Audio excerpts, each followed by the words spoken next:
No man achieves great success who is unwilling to make personal sacrifices.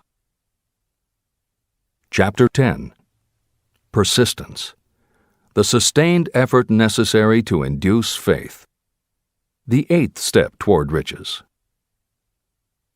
Persistence is an essential factor in the procedure of transmuting desire into its monetary equivalent. The basis of persistence is the power of will. Willpower and desire, when properly combined, make an irresistible pair. Those who accumulate great fortunes are sometimes called cold-blooded or ruthless. Frequently, it is simply because their critics simply don't understand that what they have is a strong desire backed up by willpower, which they mix with persistence. It is the combination that ensures the attainment of their objectives. The majority of people are ready to throw their aims and purposes overboard and give up at the first sign of opposition or misfortune. A few carry on despite all opposition until they attain their goal. There may be no heroic connotation to the word persistence, but persistence does for your character what carbon does to iron. It hardens it to steel. The building of a fortune will involve the application of the entire 13 factors of this philosophy. These principles must be understood, and they must be applied with persistence by all who accumulate money. Your test of persistence. If you are reading this book with the intention of seriously applying the knowledge, the first test of your persistence will come when you begin to follow the 6 steps described in the 3rd chapter, desire. Unless you are one of the few people who already have a definite goal and a definite plan for its attainment, you may read the instructions, but you will never actually apply them in your daily life. Lack of persistence is one of the major causes of failure. Moreover, my experience with thousands of people has proved that lack of persistence is a weakness common to the majority of people. However, it is a weakness that may be overcome by effort. The ease with which lack of persistence may be conquered will depend entirely upon the intensity of your desire. The starting point of all achievement is desire. Keep this constantly in mind. Weak desires bring weak results, just as a small amount of fire makes a small amount of heat. If you are lacking in persistence, this weakness may be remedied by building a stronger fire under your desires. Continue reading through to the end of this book. Then go back to Chapter 3 and start immediately to carry out the instructions for using the 6 steps. The eagerness with which you follow these instructions will indicate clearly how much or how little you really desire to accumulate money. If you find that you are indifferent, you may be sure that you have not yet acquired the money consciousness that you must possess before you can be sure of accumulating a fortune. Fortunes gravitate to those whose minds have been prepared to attract them, just as surely as water gravitates to the ocean. If you are weak in persistence, focus on the instructions in Chapter 11, Power of the Mastermind. Surround yourself with a mastermind group, and through the cooperation of the members of this group, you can develop persistence. You will find additional instructions for the development of persistence in Chapter 5, Autosuggestion, and in Chapter 13, The Subconscious Mind. Follow the instructions in these chapters until you build up habits that convey to your subconscious mind a clear picture of the object of your desire. From that point on, you will not be handicapped by lack of persistence. Your subconscious mind works continuously while you are awake and while you are asleep. Are you money conscious or poverty conscious? Occasional effort to apply the rules will be of no value to you. To get results, you must apply all of the rules until they become a fixed habit with you. In no other way can you develop the necessary money consciousness. Just as money is attracted to those who have deliberately set their mind on it, poverty is attracted to those whose mind is open to it. And although money consciousness must be developed intentionally, poverty consciousness develops without conscious application of habits favorable to it. Poverty consciousness will seize the mind that is not occupied with money consciousness. If you understand the point of the preceding paragraph, you will understand the importance of persistence in the accumulation of a fortune. Without persistence, you will be defeated even before you start. With persistence, you will win. If you have ever had a nightmare, you will realize the value of persistence. You are lying in bed, half awake, with a feeling that you are about to smother. You are unable to turn over or to move a muscle. You realize that you must begin to regain control over your muscles. Through persistent effort of willpower, you finally manage to move the fingers of one hand. By continuing to move your fingers, you extend your control to the muscles of one arm until you can lift it. Then you gain control of the other arm. You finally gain control over the muscles of one leg, and then extend it to the other leg. Then, with one supreme effort of will, you regain complete control over your muscular system and snap out of your nightmare. You did it step by step. You may find it necessary to snap yourself out of your mental inertia in a similar way. First, by moving slowly, then increasing your speed until you gain complete control over your will. Be persistent, no matter how slowly you may have to move at first. With persistence will come success. Snap out of mental inertia. If you select your mastermind group with care, you will have in it at least one person who will aid you in the development of persistence. Some people who have accumulated great fortunes did so because of necessity. They developed the habit of persistence because circumstances forced them to become persistent. Those who have cultivated the habit of persistence seem to enjoy insurance against failure. No matter how many times they are defeated, they finally arrive up toward the top of the ladder. Sometimes it appears that there is a hidden guide whose duty is to test us through all sorts of discouraging experiences. Those who pick themselves up after defeat and keep on trying finally arrive, and the world says, "I knew you could do it." The hidden guide lets no one enjoy great achievement without passing the persistence test. Those who can't take it simply do not make the grade. Those who can take it are rewarded for their persistence, and in return they get the goal they are pursuing. But that is not all. They receive something infinitely more important than material compensation: the knowledge that every failure brings with it the seed of an equivalent advantage. Persist past your failures. The people who learn from experience the importance of persistence will not accept defeat as being anything more than temporary. They are the ones whose desires are so persistently applied that defeat is finally changed into victory. We see that an overwhelmingly large number of people go down in defeat, never to rise again. We also see the few who take the punishment of defeat as an urge to greater effort. But what we do not see, what most of us never suspect of existing, is the silent but irresistible power that comes to the rescue of those who fight on in the face of discouragement. If we speak of this power at all, we call it persistence and let it go at that. One thing is sure: if you do not have persistence, you will not achieve noteworthy success in any calling. As I am writing these lines, I can look out the window and see, less than a block away, the great mysterious Broadway, the graveyard of dead hopes and the front porch of opportunity.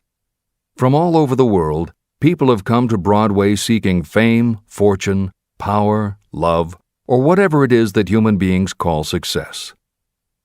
Once in a great while, someone steps out from the long procession of seekers, and the world hears that another person has conquered Broadway.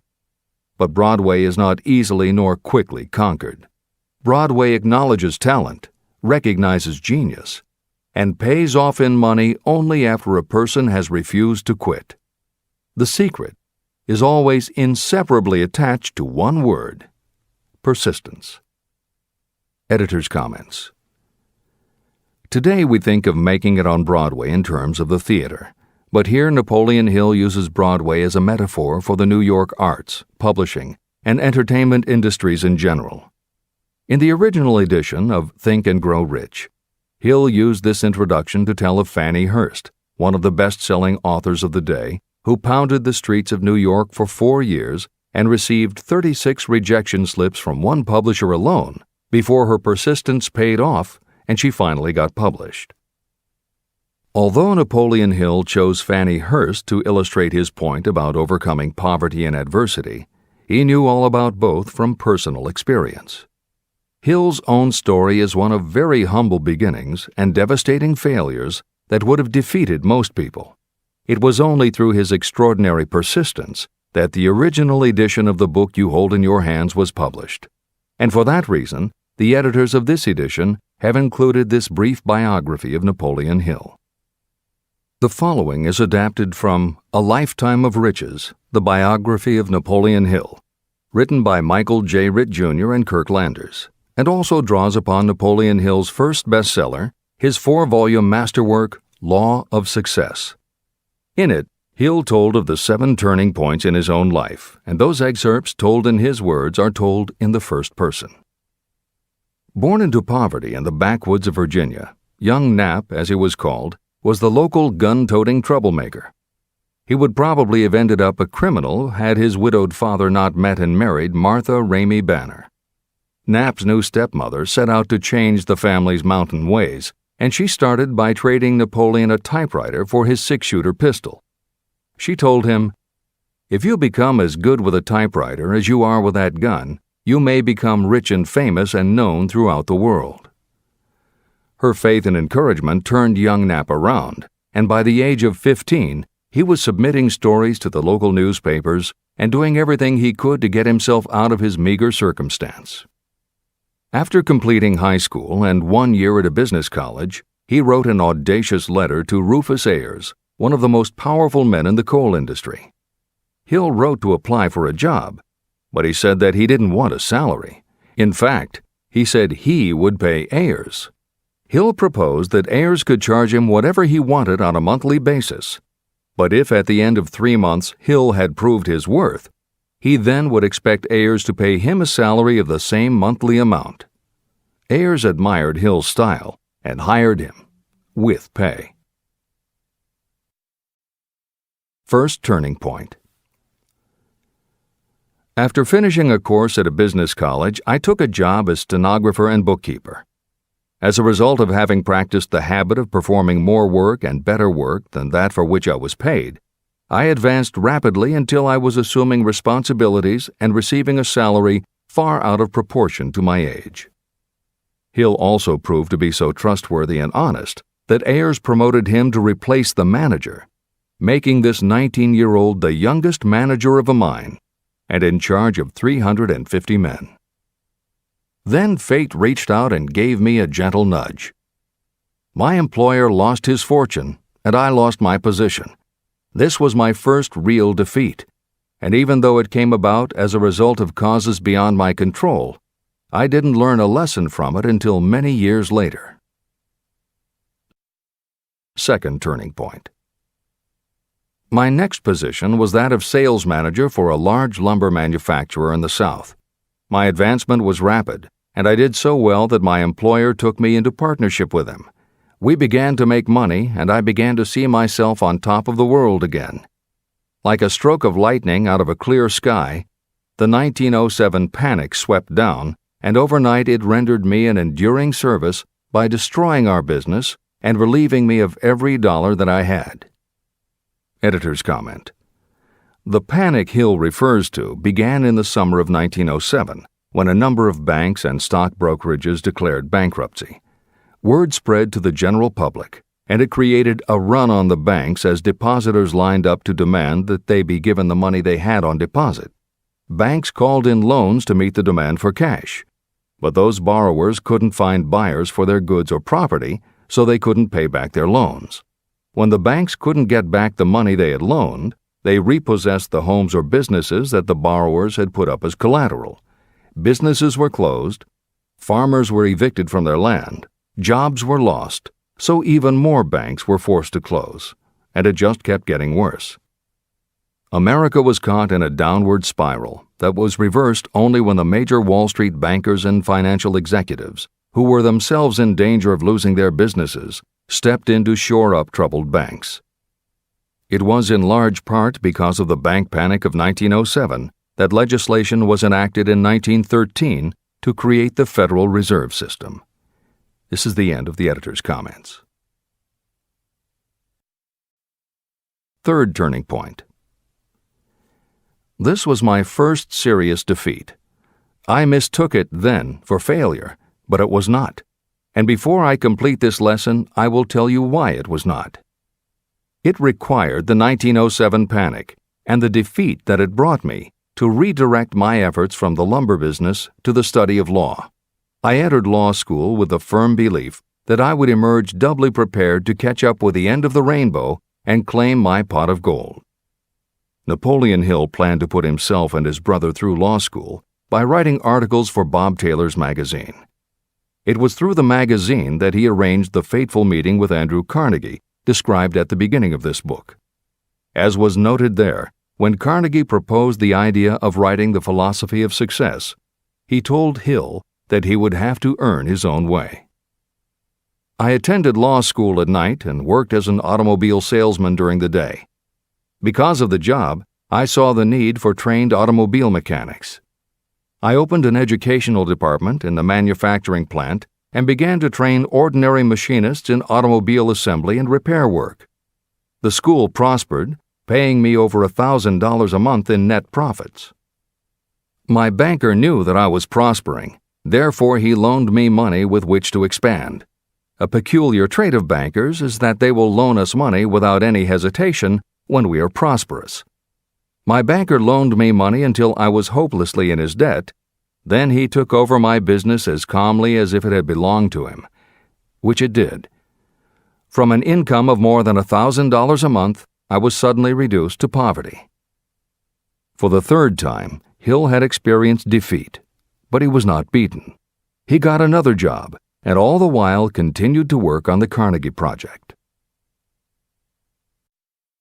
Fourth turning point, 1912. Because my wife's family had influence, I secured the appointment as assistant to the chief counsel for one of the largest coal companies in the world. I was among friends and relatives, and I had a position that I could keep for as long as I wished without exerting myself. What more did I need? Nothing, I was beginning to say to myself. Then, without consultation with my friends and without warning, I resigned. This was the first turning point that was of my own selection. It was not forced upon me. I quit that position because the work was too easy and I was performing it with too little effort. This move proved to be the next most important turning point of my life, although it was followed by 10 years of effort that brought almost every conceivable grief the human heart can experience. I selected Chicago as my new field of endeavor. I made up my mind that if I could gain recognition in Chicago, in any honorable sort of work, it would prove that I had something that might be developed into real ability. Fifth turning point. My first position in Chicago was that of advertising manager for a large correspondence school. I did so well that the president of the school induced me to resign my position and go into the candy manufacturing business with him. We organized the Betsy Ross Candy Company, and I became its first president. The business grew rapidly, and soon we had a chain of stores in 18 different cities. They did so well, in fact, Hill's partners decided they wanted to take over the business. They had Hill arrested on a false charge and then offered to withdraw the charge if he would turn over to them his interest in the business. Outraged at the suggestion, Hill refused. When the case went to court, his partners failed to appear for the hearing. Hill sued them for malicious damage to his character. The judge's ruling completely vindicated Hill and allowed him the option to have his partners thrown in jail. Being arrested seemed at the time a terrible disgrace, even though the charge was false. It was not a pleasant experience, and I would not wish to go through a similar experience again, but I must admit that it was worth all the grief it cost me, because it gave me the opportunity to find out that revenge was not a part of my makeup. Sixth turning point. This turning point came shortly after my dreams of success in the candy business had been shattered, when I turned my efforts to teaching advertising and salesmanship as a department of one of the colleges in the Midwest. My school prospered from the very beginning. I had a resident class and also a correspondence school through which I was teaching students in nearly every English-speaking country. It was 1917. And in April of that year, President Woodrow Wilson declared the United States would enter the war against Germany. Hill contacted the president, who he had previously met through Andrew Carnegie, and offered his services to help the war effort. Hill was given the position of creating public relations materials and helping to sell war bonds. When not operating his school, he threw himself into his war work, for which he insisted that he be paid only $1 a year. Then came the second military draft, and it practically destroyed my school, as it caught most of those who were enrolled as students. At one stroke, I charged off more than $75,000 in tuition fees. Once more, I was penniless. Despite the fact that Hill had to scrape just to get by, he continued to work for President Wilson and continued to refuse to take any compensation. Though Hill had a family to support, and the ridicule of his relatives put a tremendous strain on relations, he also continued to work on the Carnegie Project. Hill later said, "Believe me, there were times when between the needling of my relatives and the hardships I endured, it was not easy to maintain a positive mental attitude and persevere. Sometimes in barren hotel rooms, I almost believed my family was right. The thing that kept me going was my conviction that one day I would not only successfully complete my work, but also be proud of myself when it was finished." Seventh turning point. To describe the seventh of the turning points in my life, I must go back to November 11, 1918, Armistice Day, the end of the World War. The war had left me without a penny, as I have already said, but I was happy to know that the slaughter had ceased and reason was about to reclaim civilization. The time had come for another turning point. I sat down at my typewriter, and to my astonishment, my hands began to play a tune on the keyboard. I had never written so rapidly or so easily before. I did not plan or think about what I was writing. I just wrote whatever came into my mind. What Hill wrote was a long essay in which he described a new idealism based on the golden rule that he thought could emerge from the war. He declared that he would help spread the word and promised that somehow he was going to find the money to launch a new magazine to be called Hill's Golden Rule. He took his essay to George Williams, a Chicago printer he had met while working at the White House, and by early January of 1919, Hill's Golden Rule magazine was on the newsstands. The first issue was 48 pages. In the beginning, with no money to pay anyone else, Hill wrote and edited every word himself, changing his writing style for each article as well as using a variety of pen names. Additional staff was hired later, which soon led to problems on the inside and on the outside, and Williams attempted to buy out Hill's share of the business. But when Hill realized that one stipulation of the buyout prevented him from any involvement in a competing publication, in October of 1920, he simply left. By April of 1921, he had raised the money for a new publication, Napoleon Hill's magazine, the foundation of which was again the Golden Rule, but it also expanded into presenting many of the principles of success that would become the basis of Hill's later books. The magazine's acceptance and success also led to Hill's success as a speaker and motivator, which led to even greater success for the magazine. At the same time, Napoleon Hill was working with one of the inmates of a penitentiary to develop a correspondence course, which he took to the prisons to encourage prisoner rehabilitation. Most everything Hill did during this time was successful, and the success of the prison program was significant. But the greed of two members of the board of directors, one of whom was the prison chaplain, eventually led in 1923 to the demise of not only the educational rehabilitation programs, but also the magazine and numerous other successful offshoot ventures. The bleak irony, as Michael Ritt notes in A Lifetime of Riches, was that few enterprises in the 1920s could have been more idealistic or humanitarian in concept. Yet in seeking to stir goodness in men's souls, these enterprises had stirred mean-spirited men to a bloodlust that destroyed everything. Without his magazine, Hill went back to teaching and lecturing, which led to an introduction to a crusading newspaper publisher, Don Mellett, who offered to help Hill publish the results of his work on the Carnegie Project. At this same time, Mellett learned that Prohibition gangsters were selling narcotics and bootleg liquor to school children in Canton, and members of the local police force were being bribed to do nothing about it.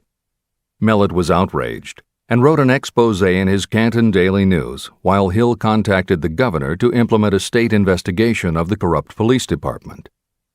A week before Hill and Mellett were to finalize the financing for the publication of Hill's book, Don Mellett was ambushed outside his home and assassinated by a gangster and a renegade cop. They tried to kill Hill, too, but through pure luck he escaped and fled to the Smoky Mountains, where he remained holed up in a backwoods shack for most of a year. Destitute and in fear for his life, he lapsed into a state of deep depression. Then, in one extraordinary night of self-analysis, he willed himself out of his depression and resolved to finish the challenge Carnegie had posed almost 20 years earlier. Hill went to Philadelphia, convinced a publisher to put up the money, then worked night and day for almost 4 months to finish the manuscript. In March of 1928, Hill published the results of his efforts, a multi-volume masterwork entitled Law of Success. No one had ever seen anything like it. It was a phenomenon, a runaway bestseller.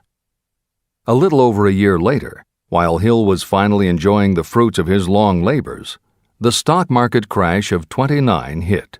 The bottom fell out of everything, including the market for books. Though he never gave up on his vision, like the rest of America, Hill struggled through the Depression. He lectured, he wrote, and he taught in every way he could, but it was very hard to preach personal achievement to a country that had lost faith in itself. Napoleon Hill made it his personal mission to turn the tide by creating a variety of self-help programs, but it became disappointingly apparent that it was going to take more than one man to do it. When Franklin Delano Roosevelt was elected president, he reached out to Hill. Though Napoleon Hill was an avowed capitalist, he believed enough in the ultimate goal of FDR's policies that he committed himself to helping the new administration. Throughout the Depression years, he became a close confidant of the president's, helping to guide Roosevelt in his efforts to revitalize America. It is said that it was Hill who gave FDR the famous line, "We have nothing to fear but fear itself." And though Hill was dead broke, just as he had done for President Wilson, he refused to accept more than $1 a year for his efforts. In 1937, as America was finally beginning to see glimmerings of hope that the Great Depression might end, Hill convinced his publisher that America now needed a book to help shake off the mental and emotional stigma of those terrible times. He was right. They released Think and Grow Rich to such resounding success that it sold well over 1 million copies even before the Depression ended. At this writing, it has sold more than 60 million copies worldwide, and to this day it still sells more than 1 million copies a year in its various editions. Take your own persistence inventory. Persistence is a state of mind. Therefore, it can be cultivated.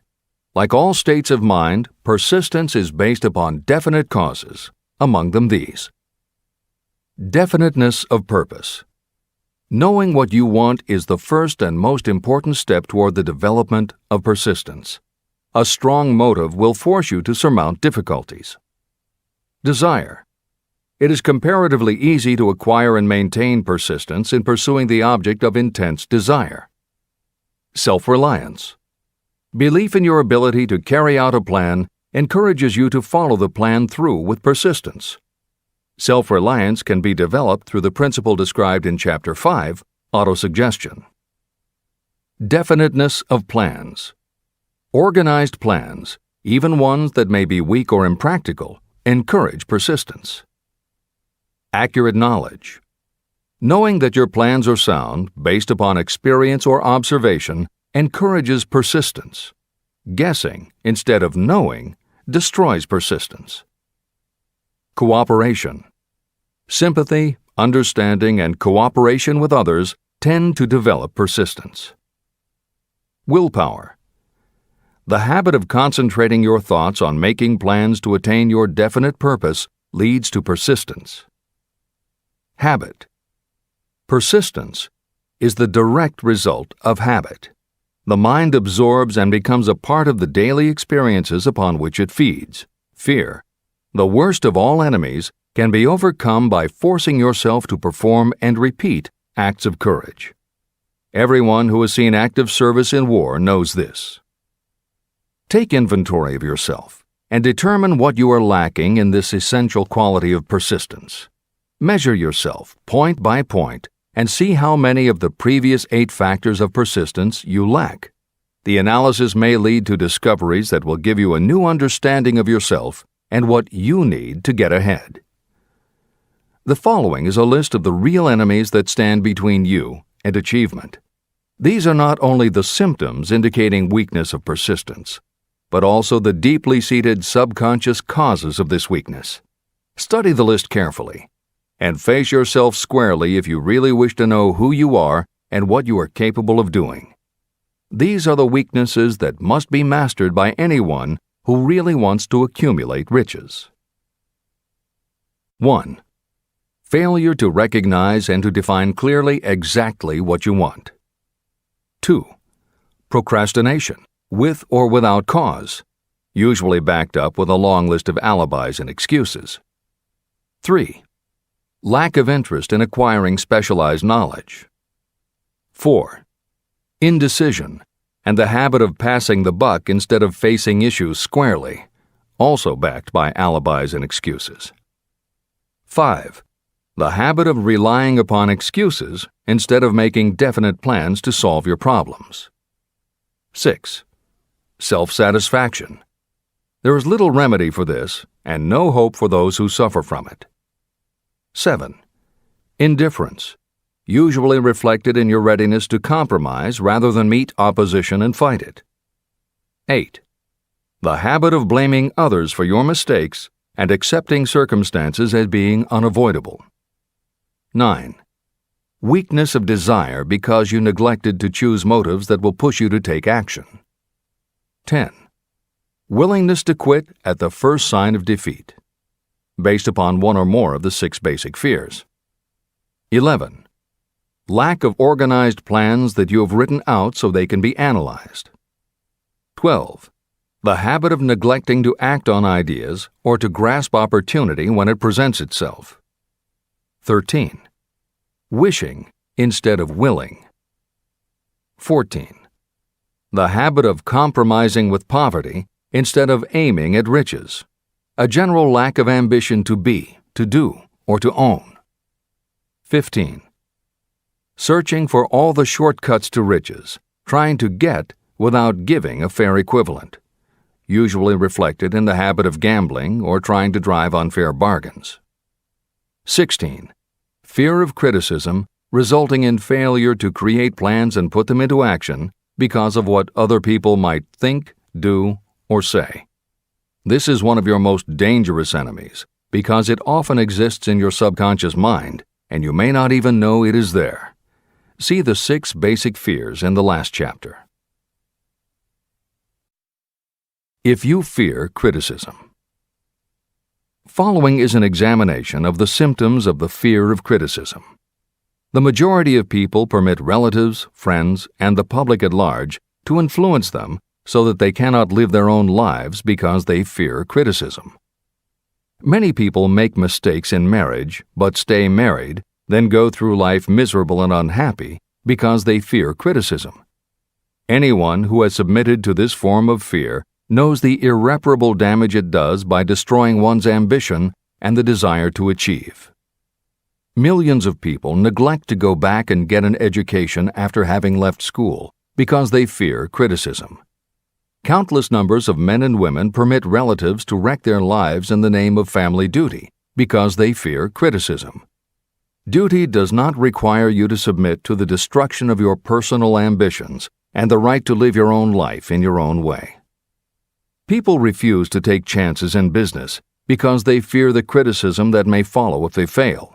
The fear of criticism in such cases is stronger than the desire for success. Too many people refuse to set high goals for themselves because they fear the criticism of relatives and friends who may say, "Don't aim so high, people will think you're crazy."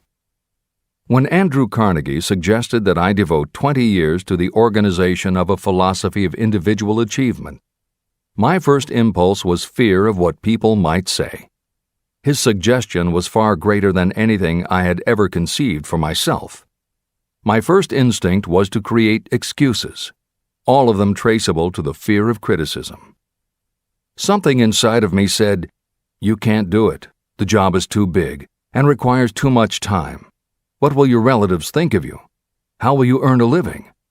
No one has ever organized a philosophy of success. What right have you to believe you can do it? Who are you anyway to aim so high? Remember your humble birth.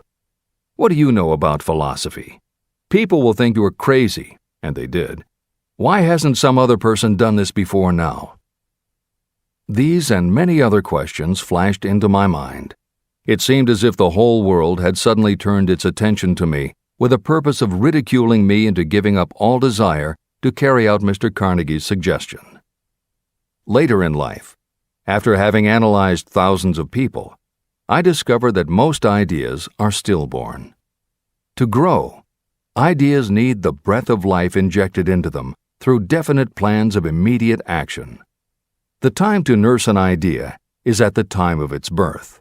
Every minute it lives gives it a better chance of surviving. The fear of criticism is what kills most ideas that never reach the planning and action stage. Breaks can be made to order. Many people believe that success is the result of lucky breaks. There may be something to that, but if you depend upon luck, you will almost surely be disappointed.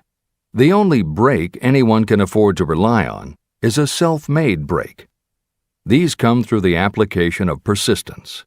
The starting point is definiteness of purpose. Editor's comments.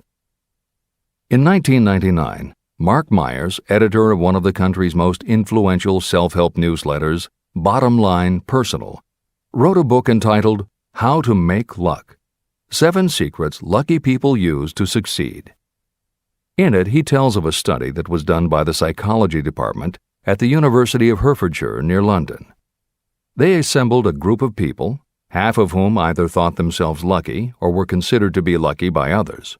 The other half of the group believed they were unlucky. They were all brought to campus to watch a computerized random coin toss. Each person watched as a cartoon elf came on screen and flipped a coin. Each was asked to call heads or tails. The results of the experiment proved that the unlucky group guessed right approximately the same number of times as the lucky group. In follow-up interviews, the researchers concluded that the only difference between so-called lucky and unlucky people was that the lucky people tended to remember the good things that had happened in their lives, and those that thought they were unlucky tended to dwell on the bad things. The scientific fact is that luck, in terms of calling a coin toss, spinning a wheel, or turning a card, is completely random, and there's nothing we can do about it. All we can control is what we say and do. Everything else that happens to us depends upon the actions of others and the random world in which we live. Then why do some people seem to be so lucky and get all the lucky breaks? Myers says it is because, unlike luck, lucky breaks are something you can control, and lucky people, whether they know it or not, have taken specific steps to make their good luck. You can influence lucky breaks in 2 ways. You have to intentionally put yourself in luck's way, and you must make people want to help you because they believe that you deserve their help. Once you have let the world know you are ready for a break, luck is largely a matter of being introduced to opportunities by people who open doors for us. Myers calls these people gatekeepers. Gatekeepers offer help not only out of goodwill, but also because they hope you will help them in return when you are in a position to do so. People who are lucky make it a point to impress their gatekeepers so that they will be the first to come to mind when opportunities arise. Your gatekeepers must believe that you deserve a break, and that it is worth it to them to give you one. One of the best ways to do that is simply to behave and act lucky. If you act like a loser, people think you are a loser. If you perceive yourself as lucky, it will be easier for others to see you that way. And if you are believed to be a lucky person, your chances of receiving lucky opportunities will increase, partly because others hope some of your luck will rub off on them. This is the biggest secret lucky people know. They know that when they seem lucky, more people want to help them. There are people waiting to make a difference in your life if you show them you are willing to make an effort and that you are enthusiastic. Mark Myers' book is devoted to explaining ways to do that. As Hill says, the only lucky break anyone can afford to rely upon is a self-made break. These come through the application of persistence. The starting point is definiteness of purpose. This is the end of the editor's comments. If you stop the first 100 people you meet on the street and ask them what they want most in life, 98 of them would not be able to tell you. If you press them for an answer, some will say security, many will say money, a few will say happiness, and others will say fame and power. Some might tell you they want social recognition, ease in living, the ability to sing, dance, or write. But none of them will be able to give you the slightest indication of a plan by which they hope to attain these vaguely expressed wishes. Riches do not respond to wishes. They respond only to definite plans backed by definite desires through constant persistence. How to develop persistence. There are 4 simple steps that lead to the habit of persistence. They call for no great amount of intelligence, no particular amount of education, and little time or effort. These necessary steps are: 1. A definite purpose, backed by a burning desire for its fulfillment. 2. A definite plan, expressed in continuous action. 3. A mind closed tightly against all negative and discouraging influences, including negative suggestions of relatives, friends, and acquaintances. 4. A friendly alliance with one or more persons who will encourage you to follow through with both plan and purpose. These 4 steps are essential for success in all walks of life. An important purpose of the 13 principles of this philosophy is to enable you to take those 4 steps as a matter of habit. They are steps by which you may control your economic destiny. They are steps that lead to freedom and independence of thought. They are steps that lead to riches, in small or great quantities. They are steps that lead the way to power, fame, and worldly recognition. They are 4 steps that guarantee favorable breaks. They are steps that convert dreams into physical realities. They are steps that lead also to the mastery of fear, discouragement, indifference. There is a magnificent reward for anyone who learns to take these 4 steps. It is the privilege of writing your own ticket and of making life yield whatever price is asked. How to master difficulties. What mystical power gives people of persistence the capacity to master difficulties? Does the quality of persistence set up in your mind some form of spiritual, mental, or chemical activity that gives you access to supernatural forces? Does infinite intelligence throw itself on the side of the person who still fights on when the whole world seems to be against them? These and many other similar questions were in my mind as I watched Henry Ford start from scratch and build an industrial empire with little more than persistence. Or Thomas A. Edison, who, with less than 3 months of schooling, became the world's leading inventor.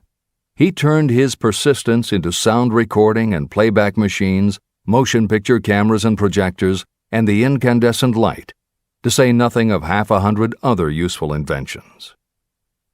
I had the opportunity to analyze both Mr. Edison and Mr. Ford up close and personal, year by year, over a long period of time.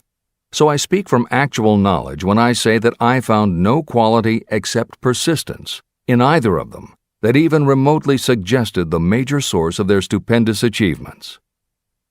If you make an impartial study of the prophets, philosophers, and religious leaders of the past, you will come to the inevitable conclusion that persistence, concentration of effort, and definiteness of purpose were the major sources of their achievements. Consider, for example, the fascinating story of Muhammad. Analyze his life. Compare him with men of achievement in this modern age of industry and finance, and observe how they all have one outstanding trait in common: persistence. If you want to understand more about the power of persistence and how it works, I strongly suggest that you read a biography of Muhammad. Editor's comments. At the beginning of the 21st century, there was an increased interest in Islam due to the attacks on the World Trade Center and the subsequent War on Terror. Consequently, the modern reader will have no difficulty finding a number of very good books about Muhammad. At the time that Hill was writing the first edition of Think and Grow Rich, one of the best biographies of Muhammad was written by Esad Bey, who was born in Baku, Azerbaijan, the son of a Jewish businessman named Nusenbaum. Later, he changed his name when he converted to Islam. During the Russian Revolution, he fled his home for Berlin, where he lived until the rise of Hitler again forced him to move, first to Austria and then finally to Italy. It is believed by some that this man, known as Esad Bey, also wrote under another pen name, Kurban Said, and was in fact the author of the acclaimed Azerbaijani novel, Ali and Nino. That Napoleon Hill was very impressed with this particular biography of Muhammad is clear from his recommendation, which follows. I strongly suggest that you read a biography of Muhammad, especially the one by Esad Bey. This brief review of that book, which appeared in the Herald Tribune, will provide a preview of the rare treat in store for those who take the time to read the entire story of one of the most astounding examples of the power of persistence known to civilization.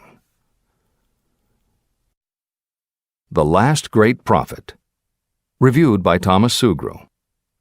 Muhammad was a prophet, but he never performed a miracle. He was not a mystic.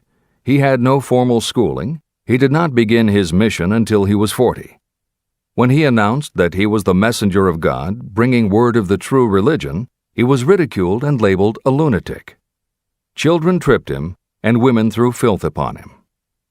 He was banished from his native city, Mecca, and his followers were stripped of their worldly goods and sent into the desert after him. When he had been preaching 10 years, he had nothing to show for it but banishment, poverty, and ridicule. Yet before another 10 years had passed, he was dictator of all Arabia, ruler of Mecca, and the head of a new world religion which was to sweep to the Danube and the Pyrenees before exhausting the impetus he gave it. That impetus was threefold: the power of words, the efficacy of prayer, and man's kinship with God. His career never made sense. Muhammad was born to impoverished members of a leading family of Mecca.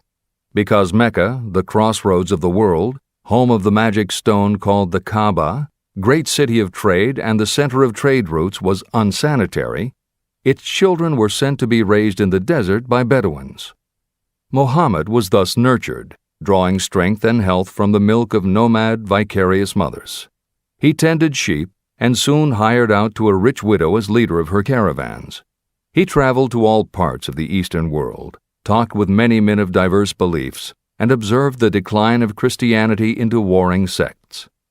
When he was 28, Khadijah, the widow, looked upon him with favor and married him. Her father would have objected to such a marriage, so she got him drunk and held him up while he gave the paternal blessing. For the next 12 years, Muhammad lived as a rich and respected and very shrewd trader. Then he took to wandering in the desert, and one day he returned with the first verse of the Koran, and told Khadijah that the archangel Gabriel had appeared to him and said that he was to be the messenger of God. The Quran, the revealed Word of God, was the closest thing to a miracle in Muhammad's life. He had not been a poet. He had no gift of words. Yet the verses of the Quran, as he received them and recited them to the faithful, were better than any verses which the professional poets of the tribes could produce. This, to the Arabs, was a miracle. To them, the gift of words was the greatest gift. The poet was all-powerful. In addition, the Quran said that all men were equal before God, that the world should be a democratic state, Islam. It was this political heresy, plus Muhammad's desire to destroy all the 360 idols in the courtyard of the Kaaba, which brought about his banishment. The idols brought the desert tribes to Mecca, and that meant trade. So the businessmen of Mecca, the capitalists, of which he had been one, set upon Muhammad. Then he retreated to the desert and demanded sovereignty over the world. The rise of Islam began. Out of the desert came a flame which would not be extinguished. A democratic army, fighting as a unit and prepared to die without wincing. Muhammad had invited the Jews and Christians to join him, for he was not building a new religion. He was calling all who believed in one God to join in a single faith. If the Jews and Christians had accepted his invitation, Islam would have conquered the world. They didn't. They would not even accept Muhammad's innovation of humane warfare. When the armies of the Prophet entered Jerusalem, not a single person was killed because of his faith. When the Crusaders entered the city centuries later, not a Muslim man, woman, or child was spared. But the Christians did accept one Muslim idea, the place of learning, the university.